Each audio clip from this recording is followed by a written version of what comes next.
Well, before we get to sports today, Paul has another installment of Stories of Service, really an amazing story. I'll tell you, I have learned so much from the veterans that I've interviewed, Catherine, and this one represents a piece of history that I never had any idea about this before. It's amazing.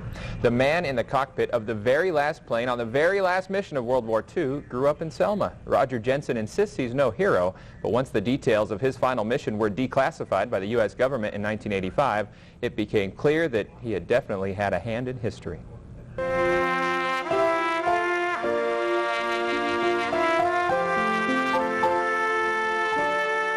Like my grandson, he looks at that B-29, he said, "Grandpa," he said, I just can't imagine you flying that thing when you're 24 years old." Seriously?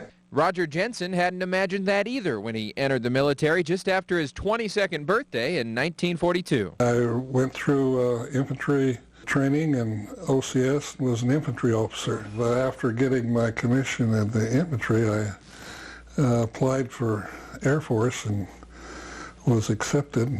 So I took my pilot training in grade as an officer. Wow. Rather than a cadet.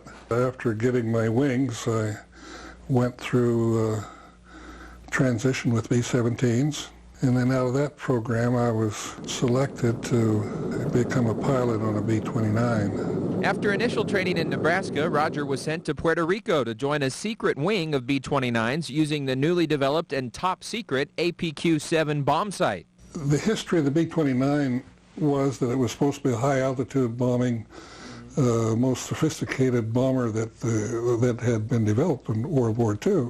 Pressurized cabin, right? That's right. In actuality, when they started bombing at high altitudes over Japan, they weren't cognizant of the jet streams that went through that area. So their accuracy of their bombings was pretty poor. Hap Arnold said, "All right, we're going to try something else." There had been a new bomb sight developed by MIT. We won't have any armament except a tail gunner. And with this new radar system, we'll be able to do a low-level altitude bombing in all kinds of weather conditions, whether it's day or night. As it turned out, all of their missions would be in the dark of night, flying at low level, and their target, Gasoline Alley. We were commissioned to eliminate all of the oil refineries and oil depots in Japan. And that's exactly what they would do. Of the 15 missions the 315th flew, Rodger was involved in 14, at an average of a 12 to 13-hour round trip from Guam to the target. He once heard Tokyo Rose mention his plane in one of her broadcasts, and one mission saw flak damage his B-29 enough that he had to land on Iwo Jima. That, of course, made him eternally grateful to the men who sacrificed their lives to seize that island from the Japanese. But there's no question in Rodger's mind, his most memorable mission took place in the wee hours of August 15th, 1945. The last mission that was flown in World War II was the longest mission that was ever flown out of Marianas in World War II, which was 17 hours. And you were in the cockpit for all 7. That's correct. This mission was flown 6 days after the last atomic bomb was dropped. They didn't have all the details at the time, but this was their target, the last working oil refinery the Japanese had, located in Akita in northern Japan. As we flew that mission, we had to go by Tokyo, and at that time, the emperor was recording his surrender to his people. There was a strong military presence that did not want to enter the war. And they still had, at that point, 5,000 airplanes hidden, and those were kamikazes. So they figured that they could eliminate the Navy. A conspiracy led by Major Kenji Hatanaka planned to kidnap the emperor and prevent his surrender from being delivered. But when 141 B-29s roared over Tokyo, a citywide blackout was ordered, and a hiding Hirohito escaped capture. By the time that the blackout was over, the emperor's people had captured these militants that were trying to forestall any surrender activity. So we went on up then. We were actually dropping bombs on northern Hokkaido after the surrender was given. Oh, wow.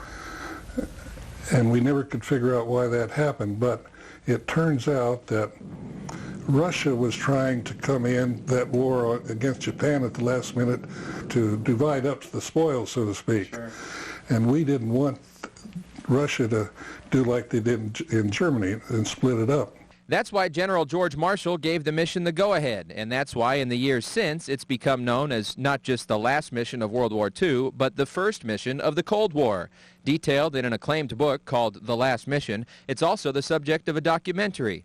But the very last of the 132 B-29s to drop bombs that day was Horrible Monster with Rodger Jensen at the controls, and he has engine trouble to thank for his place in history. We were about 25 minutes behind the last plane that took off. That was the only reason that our crew was the last one to drop bombs in World War II, and they really asked us if we wanted to go, and and the crew said, well, the rest of them are going, we better go too. It's a decision he has never regretted. I suppose if I got shot up and all that, I would have wished I hadn't gone. It was a great experience.